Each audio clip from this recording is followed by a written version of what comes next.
بسم اللہ والصلاة والسلام علی سید الرسل و خاتم الانبیاء۔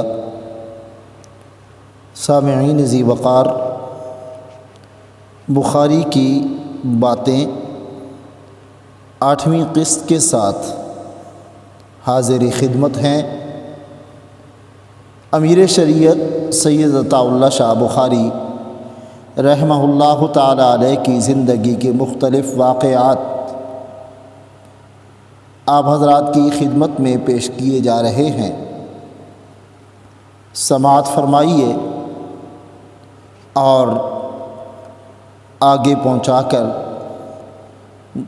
دیگر احباب کو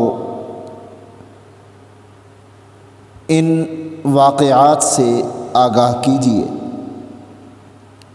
امیر شریعت سید عطاء اللہ شاہ بخاری رحمہ اللہ کی لخت جگر سیدہ ام کفیل بخاری فرماتی ہیں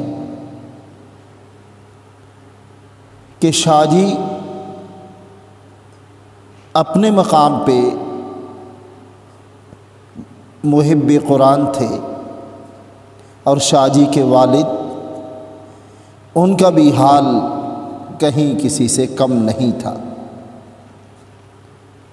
شاہ جی کے والد محترم نے ایک رات میں ایک رکعت میں تلاوت قرآن مجید کے 26 پارے ختم کیے۔ یہ واقعہ بڑا عجیب ہے کہ یہ حضرات پنجاب اور کشمیر سے پشمینہ، زعفران، عنبر، کستوری اور عرق گلاب وغیرہ لے جا کر مختلف علاقوں میں فروخت کیا کرتے۔ رمضان کا مہینہ تھا۔ فرماتی ہیں کہ حضرت سید ضیاء الدین بخاری رحمہ اللہ پٹنہ تشریف فرما تھے۔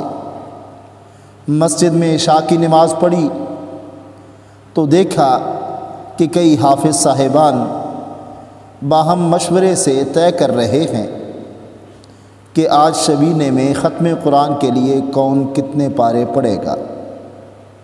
حضرت سید ضیاء الدین رحمہ اللہ نے حیرت سے پوچھا، کیا آپ سب لوگ مل کر ایک قرآن کریم ختم کریں گے؟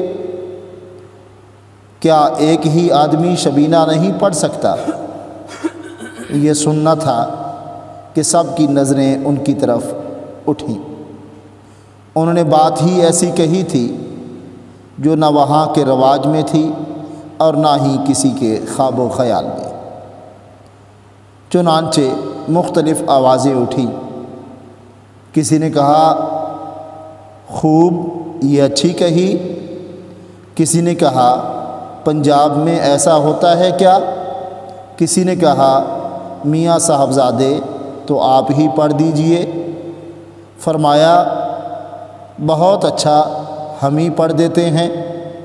چنانچہ مصلی پر کھڑے ہو گئے اور نماز شروع کر دی۔ سامعین ذی وقار، ایک ہی رکعت ہے، اللہ کے قرآن کی تلاوت ہے اور 26 پارے ایک ہی رکعت میں تلاوت فرما دیے۔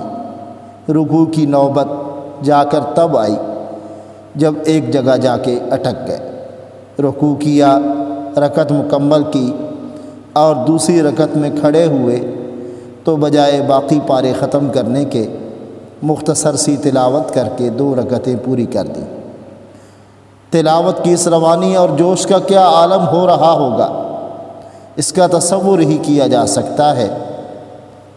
امیر شریعت سید عطاء اللہ شاہ بخاری رحمہ اللہ تعالی علیہ فرمایا کرتے تھے کہ حضرت والد محترم کو لوگوں نے بڑا کہا کہ شاہ جی اب باقی بھی تلاوت مکمل فرما لیجئے، تو فرمایا نہیں، اب طبیعت میں انقباض آ گیا ہے۔ سامعین ذی وقار، سننے والوں کا عالم یہ تھا کہ جب شاہ جی نے سلام پھیرا تو صرف 3 مقتدی باقی تھے۔ باقی حافظ صاحبان تھکن کی وجہ سے یا تو تھک ہار کے لیٹ گئے تھے یا وہاں سے کھسک گئے تھے۔ وہ جو 3 مقتدی تھے ان کے بھی کیا کہنے، ان میں ایک مولانا محمد لدھیانوی رحمہ اللہ تھے، جو رئیس الاحرار حضرت مولانا حبیب الرحمن لدھیانوی رحمہ اللہ کے والد محترم تھے، اور ایسے ہی میر سید احمد اندرابی رحمہ اللہ جو بعد میں حضرت سید ضیاء الدین رحمہ اللہ کے سسر اور امیر شریعت سید عطاء اللہ شاہ بخاری رحمہ اللہ کے نانا محترم ہوئے۔ حضرات محترم، قرآن کے ساتھ یہ تھا تعلق اور یہ تھا عشق امیر شریعت اور والد امیر شریعت کا، اور یہی عشق خاندان امیر شریعت میں باقی ہے۔ آئیے بخاری کی باتیں چینل کو خود بھی اور دیگر دوستوں کو بھی شامل کرتے ہوئے اس سلسلے میں معاون بن جائیے۔ وما علینا الا البلاغ۔